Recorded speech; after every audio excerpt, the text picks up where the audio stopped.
இன்றைக்கி அன்புமணி ராமதாஸனுடைய அறிக்கை சார் வழக்கமாக கொஞ்சம் சின்னதாக இருக்கும். இன்றைக்கி ஒரு 3 பக்கத்துக்கு அறிக்கை வெளியிட்டிருக்காரு. கொஞ்சம் கடுமையானதாகவே இருக்கிறது. அதாவது தர்க்க ரீதியாக சட்டப்பேரவையில் எந்த பதிலும் சொல்ல முடியல அப்படிங்கிறதுக்காக குடும்ப சிக்கலை எல்லாம் இழுத்து பேசியிருக்கிறாங்க. இந்த 15,000 கோடி உறுதியளிக்கப்பட்டதா நீங்கள் தான் சொன்னீங்க, நாங்கள் சொல்லலை. கடைசியில் அது வேற இது வேறன்னு நீங்கள் பதில் சொல்லியிருக்கிறீங்க. இந்த வெற்று வாசனத்தை இப்பவும் பேசிகிட்டு இருக்காதிங்க அப்படின்னு சொல்லிட்டு இதில் என்ன இவ்வளோ சிக்கல்? இது அவர் ஒரு குடும்ப சிக்கல். அவருக்கு வெளியில் பார்க்குறதெல்லாம் சிக்கலாக தெரியுதோ என்னவோ.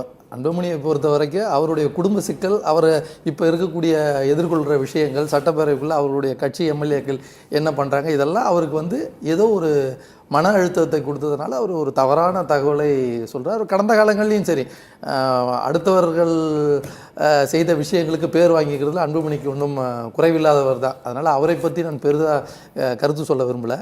சகோதரர் அவரை பற்றி நாங்களும் கேட்கல, அவர் சொன்னதை பற்றி தான் கேட்குறோம்.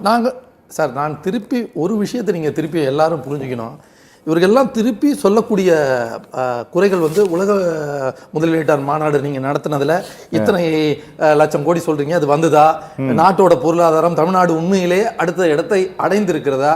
நீங்கள் சொன்ன முதலீடெல்லாம் வந்துதான்னு எல்லாரும் கேட்குற கேள்விகளுக்கு ஒற்றை பதிலாக தமிழ்நாட்டினுடைய நிதி பங்களிப்பு நம்ம 2% தொட்டு ஜிடிபி நம்ம ஏறி இருக்கோன்றது இதை மறுக்க முடியாத டேட்டா. அந்த டேட்டா ஏறி இருக்குங்கிறது அந்த டேட்டான்றது மறுக்க முடியாது. இங்க பொது தளத்துல எல்லாமே இந்த அரசு தரப்பில் தான் போடப்படுகிறது. இங்க பாருங்க, நீங்க 13ஆம் தேதி தலைமைச் செயலகத்தில் ஃபாக்ஸ்கான் நிறுவனத்தினுடைய இந்திய பிரதிநிதி சந்தித்து பேசினாருங்கிறத இந்த நாட்டு மக்களுக்கு சொன்னது நாங்க கிடையாது, இந்த அரசு சொன்னது. சரியா? அப்போதான் இந்த 15,000 கோடி ரூபாய் முதலீடுகளுக்கு உறுதியளிக்கப்பட்டதாக சொன்னது நாங்கள் கிடையாது, இந்த மாநிலத்தினுடைய இண்டஸ்ட்ரி மினிஸ்டர், ஹானரபிள் மினிஸ்டர் சொன்னார். கரெக்டா? அதை தான் ஃபாக்ஸ்கான் நிறுவனம் மறுத்திருக்குது. ஆனால் நீங்கள் இப்போ அது வேற இது வேறன்னு சொல்கிறீங்களே, இது என்ன அப்படின்ட்டு தான் கேட்குறாங்க. இதை ஜனரஞ்சகமா சொல்றேன் ஐயா. இப்ப ஏர்டெல்னு ஒரு நிறுவனம் இருக்கு, நான் சும்மா கேட்கிறேன். ஒரு ஏர்டெல்னா எல்லாருக்கும் தெரிஞ்சது ஏர்டெல், ஓகே.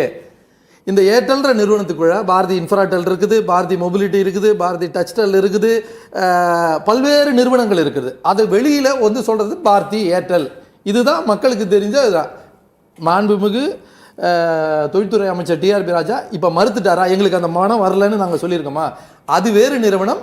நாங்கள் தொடர்பு கொண்டு நாங்கள் டீல் போட்டது வேற ஒரு நிறுவனம். நான் என்ன கேட்கிறேன், இதை ஏன் இவ்வளவு அழுத்தமாக கேட்கிறோம் அப்படிங்கிறதுக்கான காரணத்தை நீங்க புரிஞ்சுக்கணும் சார். இந்தியாவில் எந்த ஸ்டேட்டுமே கிடையாதுங்க, எந்த ஸ்டேட்லையுமே ஒரு பெரிய தொழில் நிறுவனத்துக்காக ஒரு கட்டடத்தை கட்டி கொடுத்து அந்த கட்டடத்தில் வேலை செய்யக்கூடிய பணியாளர்கள் தங்குவதற்கான ஒரு பில்டிங்கை கட்டி கொடுத்து அதை அந்த மாநில முதலமைச்சரே போய் ஓப்பன் பண்ணி வச்சதெல்லாம் இந்தியாவில் வேறு எந்த ஸ்டேட்லையுமே நடக்கலை. நீங்கள் இவ்வளோ பெரிய வசதியெல்லாம் நீங்கள் செஞ்சு கொடுத்துருக்கிறீங்க. எப்படி செஞ்சு கொடுத்துருக்கிறீங்கன்னா இந்த மக்களுடைய பணத்தில் இருந்து தான் எடுத்து செஞ்சு கொடுத்துருக்கிறீங்க. அதனால தான் நாங்கள் கேட்குறோம், நீங்கள் இது வேற அது வேறன்னு சொன்னால் இந்த கதையை சொல்லிட்டு நான் கேட்குறேன் உங்களை.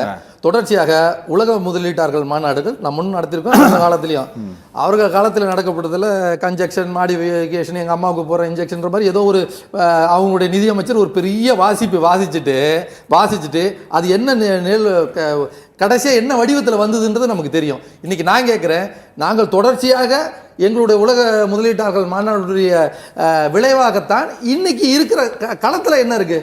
இத்தனை 1 ட்ரில்லியன் எக்கனாமியை நோக்கி தமிழ்நாடு, இந்தியாவே 5 ட்ரில்லியன் எக்கனாமியை நோக்கி போகிறதா தான் சொல்றாங்க. அதுல 20% பங்களிப்பதற்கு தயாராக இருக்கக்கூடிய மாநிலமாக இந்த மாநிலத்தையும் அதனுடைய கட்டமைப்பையும் உருவாக்கியதை தவறுன்னு சொல்றீங்களா? 1 ட்ரில்லியன் இந்தியாவே 5 ட்ரில்லியன் எக்கனாமி சொல்லுது. தமிழக அரசு 1 ட்ரில்லியன் எக்கனாமியை நோக்கி நாங்கள் பயணிக்கிறோன்னு அதற்காக நாங்கள் உருவாக்குகின்ற கட்டமைப்பை தவறுன்னு சொல்றது எப்படி சார் ஒத்துக்க முடியும்? சார், இந்த அரசாங்கம் அமைந்த பிறகு 11.32 லட்சம் கோடி புரிந்துணர்வு ஒப்பந்தங்கள் கையெழுத்து ஆகியிருக்கு அப்படின்ட்டு நான் சொல்லலை, நீங்க தான் சொல்றீங்க. சரியா? அதன் மூலமாக ஒரு 34 லட்சம் பேருக்கு வேலை வாய்ப்பு கிடைச்சிருக்குன்ட்டு நான் சொல்லலை, இந்த அரசு தான் சொல்கிறது. கரெக்ட். அதனால தான் நாங்கள் கேட்குறோம், நீங்க தான் இவ்வளவு செஞ்சிருக்கிறீங்க, நீங்க தான் சந்திச்சாங்கன்னு சொல்றீங்க. ஆனா அதை எப்படி அந்த நிறுவனம் மறுத்ததுன்னு கேக்குறாங்க. இது என்ன போய் தப்பு சார்? அந்த நிறுவனம் மறுத்து இருக்கிறது.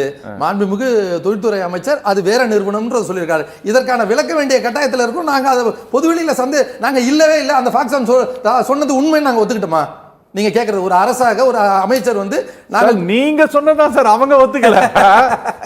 சார் அவங்க சொன்னதை நீங்க ஒத்துக்கிட்டா என்ன, ஒத்துக்கலன்னா என்ன சார்? நாங்க அதனுடைய துணை நிறுவனம் அமைச்சர் தெளிவுபடுத்தினார் சார். ஒரு விஷயம் சார், அதாவது நீங்க சார் பல செல்வகுமார் சார், பல நிறுவனங்கள் இருக்கு. பல செல்வகுமார் சார், நீங்க வேணா எப்படி வேணா இதை சொல்லலாம் அப்படின்னா அந்த நிறுவனம் மறுத்து இருக்குது, அது அவங்களுடைய அட்மின் வேணா சொல்லுங்க சார். நாங்க அப்படி சொல்லல. எங்களுடைய மாண்புமிகு நாங்க இன்னொரு அவர் சொன்ன மாதிரி நாங்க ஒரு நிறுவனத்தோட போட்ட ஒப்புந்த உண்மைன்னு தானே நாங்க சொல்றோம். நாங்க இல்லைன்னு மறுக்கவே இல்லையா? சரி, நல்லது சார். வணக்கம் சார். ஒண்ணு நீங்க இவ்வளவு கேட்கிற கேள்வி, இந்த நாட்டினுடைய இவர்களுக்கு இருக்கக்கூடிய ரொம்ப இது நாட்டு மக்கள் வந்து இந்த நாட்டோட அவர் ஐயா சொன்ன மாதிரி 186 லட்சம் கோடி இந்த நாட்டு இந்திய மக்களோட தலையில கடன் இருக்குன்னு சொல்றாங்களா? சராசரியா இந்திய மக்கள் தொகையை நீங்க வகுத்தீங்கன்னா கிட்டத்தட்ட 1,30,000 ரூபாய் ஒரு இந்தியன் தலையிலையும் கடன் இருக்கிறதா சொல்றீங்க.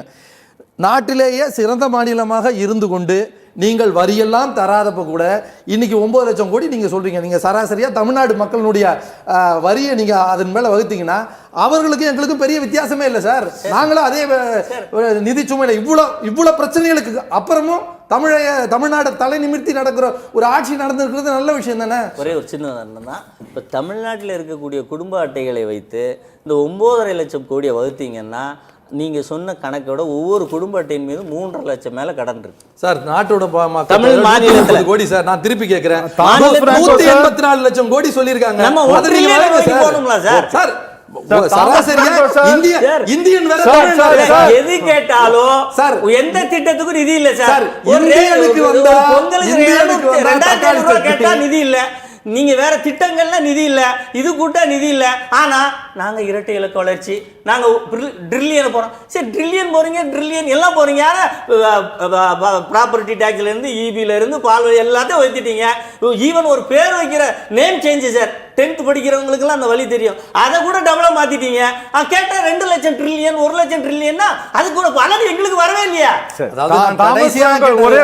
இதை மட்டும் சொல்லிக்கிறேன். கடைசி வரைக்கும் தமிழனுடைய கடனும் இந்தியனுடைய கடனும் சராசரியா இருக்கேன்றதுக்கு அவர் பதில் சொல்லாம தமிழனுக்கு வந்தா ரத்தம் அவங்களுக்கு வந்தா தக்காளி சட்டின்ற மாதிரி தான் அவர் பதில் சொல்றாரு. நீங்க அதை மட்டும் சொல்லிட்டு போறீங்க.